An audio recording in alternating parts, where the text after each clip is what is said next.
Assalamualaikum dan salam sejahtera. Jom kita lihat berita menarik hari ini. Mahkamah Luxembourg mengenepikan tuntutan waris Kesultanan Sulu. Felda meningkatkan kepentingan dalam FJB Holdings Berhad. Hello Gold menutup operasi di Malaysia dan Thailand. Mahkamah Luxembourg mengenepikan tuntutan waris Kesultanan Sulu. Sebelum kita pergi lebih lanjut kepada berita kita pada hari ini, saya nak tuan-tuan dan puan yang menonton video ini fahamkan dahulu apakah maksud arbitration ataupun timbang tara. Jadi dekat sini, bila kita lihat kepada dictionary.cambridge.org, arbitration ni dia adalah process of solving an argument between people by helping them to agree to an acceptable solution. Apabila berlaku ataupun wujud dua pihak yang berkonflik dan mereka hendak mencapai satu kesepakatan, mereka melantik orang ketiga, arbitrator, dalam yang biasanya adalah mahkamah lah, untuk menentukan apa yang wajar dan apa yang tak wajar. Arbitration ataupun timbang tara tu adalah proses untuk mencapai persetujuan oleh kedua-dua pihak ini. Sebuah mahkamah di Luxembourg telah mengetepikan perintah penyitaan yang dimohon oleh individu yang mendakwa sebagai waris Kesultanan Sulu. Perintah penyitaan tersebut dimohon bagi menguatkuasakan pemberian timbang tara sebanyak $14.92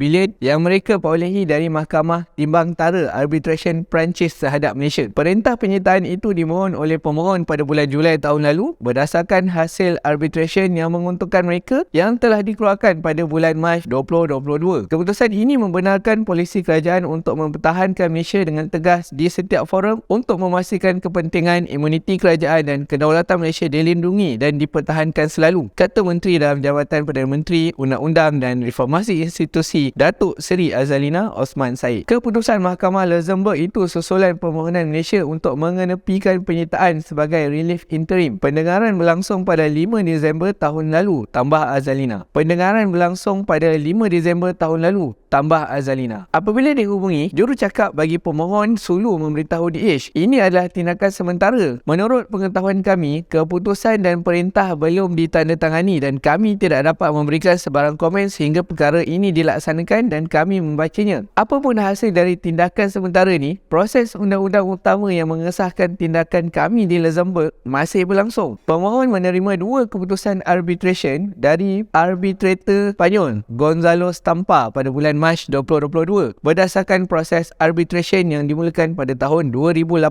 Gonzalo Stampa mendapati bahawa Malaysia telah ingkar terhadap perjanjian berusia 144 tahun yang ditandatangani pada tahun 1878 oleh Sultan Sulu yang memberikan hak kedaulatan kepada sebahagian Sabah hari ini. Sebagai balasan, Sultan Sulu menerima pembayaran simbolik tahunan sebanyak RM5,300. Malaysia telah membayar jumlah tersebut namun menghentikannya pada tahun 2013 semasa pentadbiran Datuk Seri Najib Razak selepas serangan bersenjata di Lahad Datu oleh lebih dari 200 militan yang dipercayai ada hubung kait dengan kedaulatan Sulu. Malaysia mendakwa serangan itu telah menyebabkan pelanggaran perjanjian yang dimeterai pada 1878 namun dipertikaikan oleh waris-waris Kesultanan Sulu. Malaysia enggan mengiktiraf kebenaran arbitration tersebut dan telah mencari solusi undang-undang untuk membatalkan pelantikan Gonzalo Stampa dan keputusan arbitration beliau. Sementara itu, mahkamah di Spanyol yang pada awalnya melantik Gonzalo Stampa telah membatalkan semula pelantikan beliau. Keputusan awal Gonzalo Stampa di Madrid juga dibatalkan oleh mahkamah Spanyol pada tahun 2021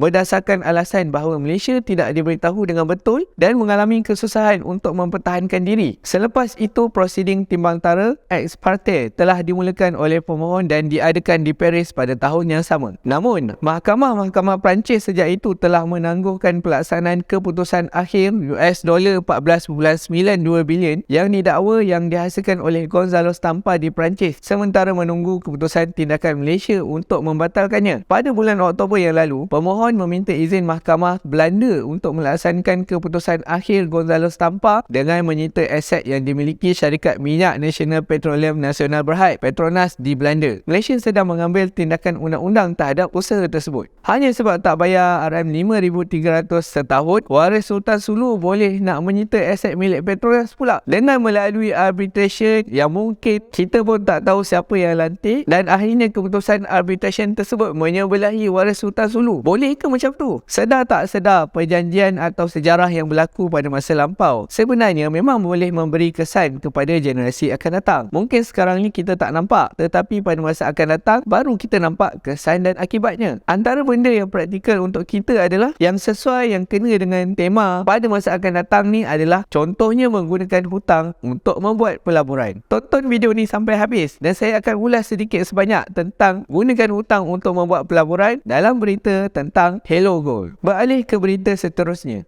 Felda meningkatkan kepentingan dalam FGV Holdings Berhad. Pemaju tanah kerajaan Federal Land Development Authority (Felda) telah meningkatkan kepentingannya dalam syarikat peladangan besar FGV Holdings Berhad kepada 81.901% selepas membeli 4.3 juta saham syarikat peladangan tersebut di pasaran terbuka. Pembelian di pasaran terbuka pada 18 Januari meningkatkan kepentingan langsung Felda dalam FGV kepada 69.486% atau 2.535 bilion unit saham menurut pengakuan FGV di Bursa Malaysia. Felda juga memiliki kepentingan tidak langsung sebanyak 12.415% atau 452.92 juta saham dalam FGV. Sebelum ini, Felda membeli 5 juta saham FGV pada Disember tahun lepas menjadikan kepentingannya 81.783%.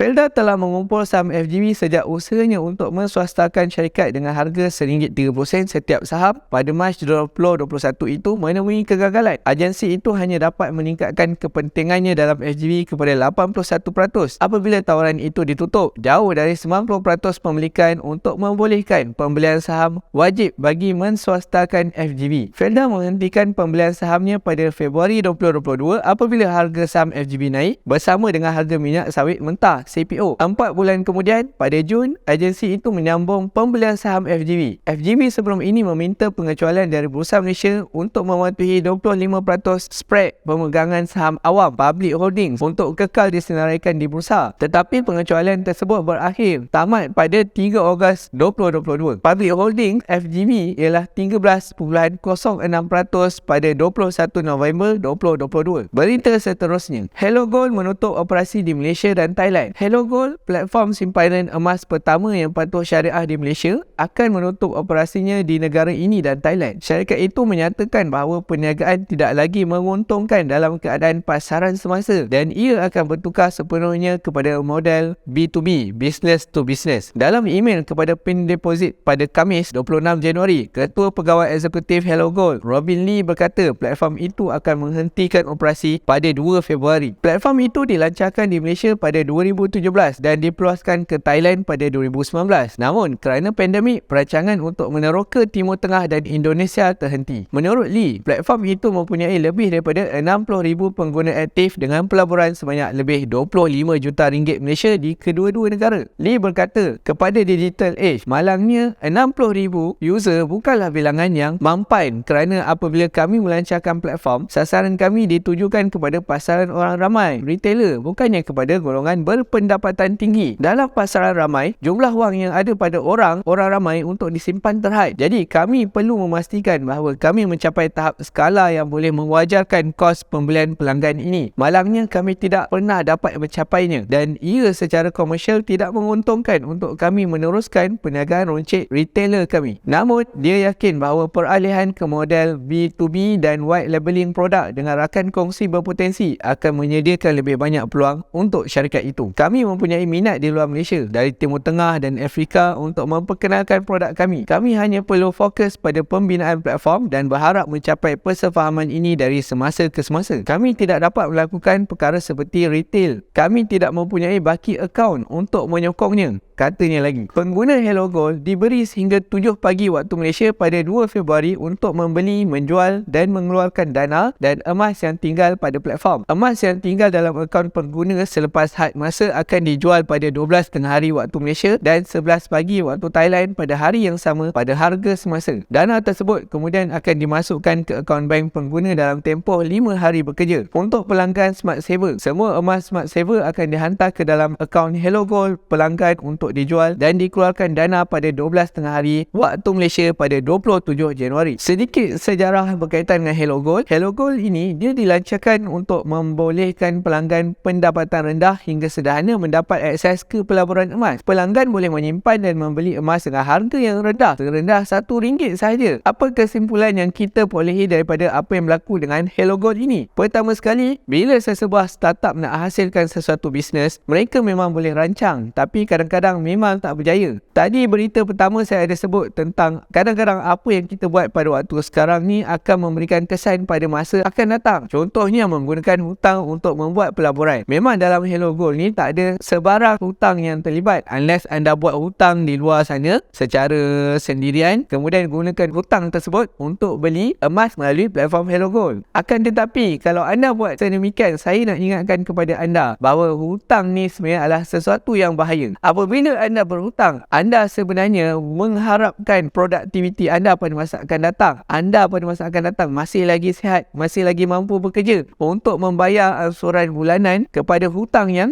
anda perolehi tersebut. Bila sebut beli emas ni, saya sarankan tak payahlah nak menabung dalam akaun emas. Bila dah cukup amount, baru nak redeem. Sepatutnya awal-awal lagi emas tu kena ada dulu, baru orang boleh beli. Kena ada tu apa maksudnya? Kenalah ada dalam bentuk berapa gram? 1 gram, 5 gram, 20 gram, 1 kg. Ini emas yang ada pun 1 gram, tetapi korang boleh beli dengan amount kurang daripada 1 gram. Buat tabungan dahulu, kumpul dah cukup 1 gram, baru redeem. Macam tu susahlah cerita dia. Kalau memang duit tak cukup untuk beli 1 gram, kumpullah dulu dekat tempat lain. Dah cukup baru beli emas. Pastikan bila dah beli emas, dapat emas, dah simpanlah emas tersebut. Kes yang lagi pelik, ada yang bagi option letak duit 1k tetapi boleh beli emas macam ada 10k, atau tak kisahlah berapa kali ganda sekalipun. Poin saya kat sini adalah benda tu sah-sah lah, namanya leverage. Konsep dia berhutang. Lagi ajaib, punya pusing, benda tu pun boleh dilabel patuh syariah. Pelik tak pelik? Bukan tak ada pihak yang mempertikaikan konsep atau judgement yang digunakan oleh sesetengah organisasi di negara kita ni dalam proses nak labelkan benda tu patuh syariah ataupun tidak. Tapi kat sini saya sarankan kepada anda semua untuk mula mengkaji benda-benda macam ni. Selagi kita tak kaji, kita akan terperangkap dan economic cycle yang ada recession, expansion, ada kaitan dengan interest rate akan terus berada di sini dan memperhambakan kita semua. Ada faham? Itu sahaja berita yang dapat saya kongsikan dengan anda pada hari ini. Jangan lupa tekan butang subscribe dan butang loceng di bawah agar anda tak terlepas lagi video-video menarik daripada saya. Jumpa lagi. Assalamualaikum.